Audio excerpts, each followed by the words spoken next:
On September 11th, I was heading to my office, and as I entered that North Tower that morning, I turned to the right, and suddenly, it felt as if the 110-story tower had imperceptibly jumped.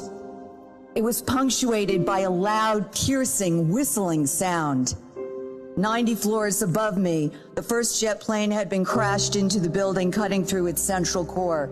The jet fuel, which had exploded through the elevator banks, 3 of which had a direct path to the lobby, came pummeling down. And a moment later, I was enveloped in flames, 1,000-degree heat, and everything and everyone in its path was in flames as well. The blast had an amazing power and backdraft that continued to pull me into the fire. I was spun around, my voice was powerless, I could not breathe, I could not speak. The pain was unimaginable, the burn's grip was crushing. My hands were so badly burned, they were 2 mitts at the end of my arms.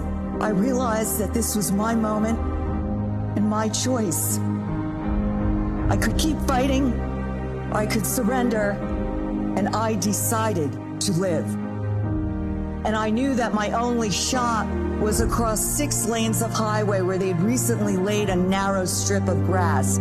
Everything else was cement and macadam. All I could think of as I began to run across that highway, which seemed to last forever, was my son, who I screamed to. I can't leave you now. I won't leave you now. I haven't had you long enough. I reached the grass, dropped and rolled, and at last was able to extinguish the flames. And through the all-consuming pain, improbably, I looked up and I saw the second plane hit. Body soon came crashing to the ground. I would be conscious for another 5 agonizing hours until slightly after 2 p.m. that afternoon I was intubated and put into an induced coma. I knew that morning that I was not going to die at the side of that highway.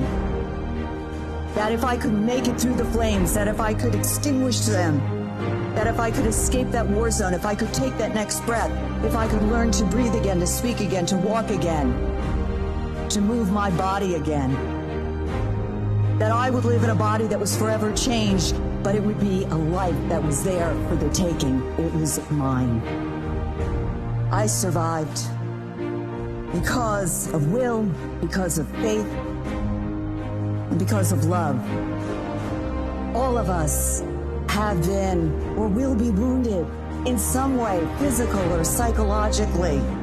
And though you may or will be touched by adversity, you can refuse to be held by it. Every morning you have the privilege to open your eyes. Every day you have a choice. Make it count.